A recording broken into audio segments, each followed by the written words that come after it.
The 2017 college football regular season ended with controversy, as they always tend to do, as the College Football Playoff Selection Committee voted to invite non-champion Alabama as the final CFP representative over Big Ten champion Ohio State. But what if the College Football Playoff was just a bit bigger, and a conference championship from a major conference was an automatic bid? How would things have played out? We start things off in the Holiday Bowl between number 1 Clemson and number 12 Group of 5 representative undefeated UCF.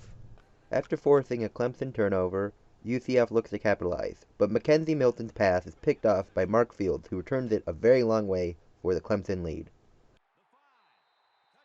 After stifling UCF's next drive, Clemson would march right down the field and cap it off with his 8-yard touchdown run. Then after getting the ball back quickly, they would march right down again, and Kelly Bryant would scramble in for this score. And Clemson would not look back, as they stifle the number 1 scoring offense in the nation as they cruise to a 49-7 victory, and a trip to a college football playoff semifinal game.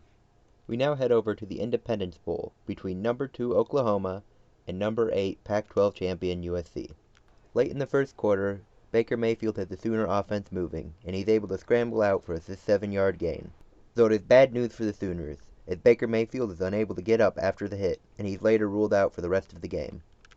Midway through the second, Kyler Murray has the Sooners offense moving, but his short pass is picked off by the USC defender and returned 51 yards for the score.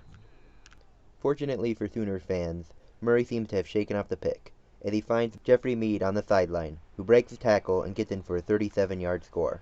But Sam Darnold and USC respond, marching right down the field and capping off their drive with his 3-yard touchdown pass to take a 14-7 lead into the half. And they would extend that lead midway through the third, as Ware is able to stretch the ball across the goal line for a 21-7 lead.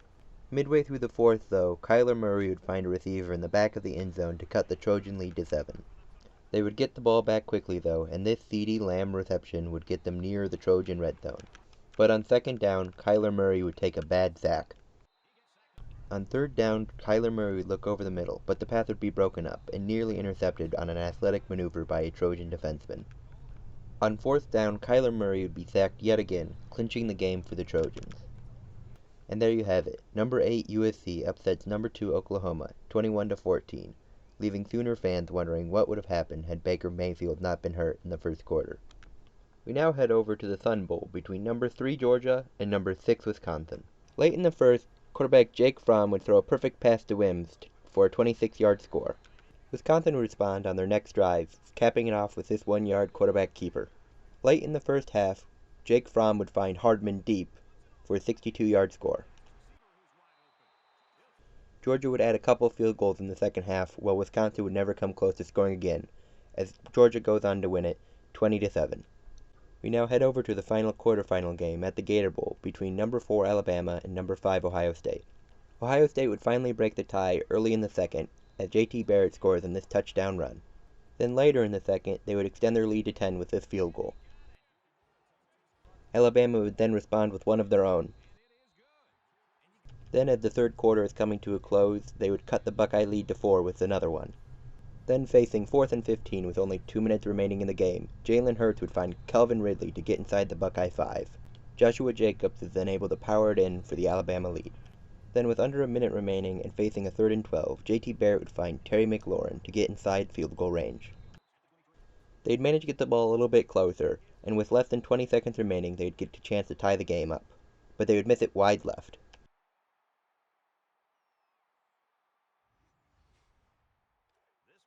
And Alabama just barely holds on, winning 13-10 as they advance to the Sugar Bowl against number 1 Clemson. We now move forward a week to the first semifinal game between number 1 Clemson and number 4 Alabama. Alabama would start the scoring midway through the third with this 3-yard touchdown pass. Clemson would try to respond but would be held to this field goal. But early in the second, they are finally able to respond with a touchdown of their own, as Kelly Bryant is able to power it over the goal line. Faced with the 3rd and inches just outside the red zone, Bo Scarborough would pick up just a little bit more than the first down as he runs in for the score. Clemson would cut the lead down to 1 with this field goal. But Alabama would respond right back, scoring on this 1-yard Jalen Hurts option keeper. But don't count Clemson out yet, as Kelly Bryant finds Kane down the sideline for a 59-yard score. And with this 2-point conversion to Higgins, they would tie things up at 21-all. But midway through the fourth, Alabama would kick this short field goal. Even with over 4 minutes remaining, Clemson would never come close to scoring again, as Alabama wins it 24-21 to advance to the national title game in Atlanta, Georgia. We now head across the country to Pasadena, California, and the Rose Bowl, between number 8 USC and number 3 Georgia. Georgia would start the scoring midway through the first with this field goal, and they would tack on another one at the beginning of the second. USC would take the lead as the first half is coming to a close with this 1-yard touchdown run. And they would get the ball back quickly, and as they try to add some more points before the end of the half, Sam Darnold's pass would be picked off at the Georgia 12. And even though it appears Georgia is just trying to run out the clock, Nick Chubb is able to break this run out all the way to midfield. And that run would lead to this Hail Mary attempt, which quarterback Jake Fromm would hit as he finds Ridley to take the lead into half. And they would be able to extend that lead with the opening drive of the second half as Nick Chubb runs in for the 7-yard score.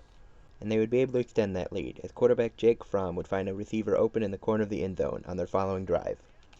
Both teams would add a couple field goals in the fourth, but the game would never get close as Georgia wins it 33-13 to advance to the national championship in their home state of Georgia. The big one, the national title game, is also an SEC championship game we didn't get to see, as number 3 Georgia takes on number 4 Alabama.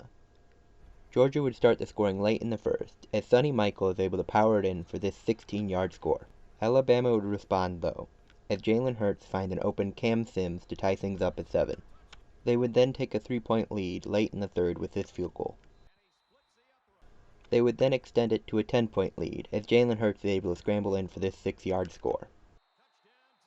Then they would tack on another field goal, early in the fourth. Georgia would finally respond though, as Nick Chubb was able to bounce outside for this 2-yard score. They would get the ball back late in the fourth, and facing a 4th and 7 near midfield, quarterback Jake Fromm would be sacked, clinching the game for the tie. Alabama wins it, being their conference champion in their home state, 20-14. Howdy y'all, thank you for watching. Feel free to leave some comments in the comment section and constructive criticism. Tell me how I can get my content better.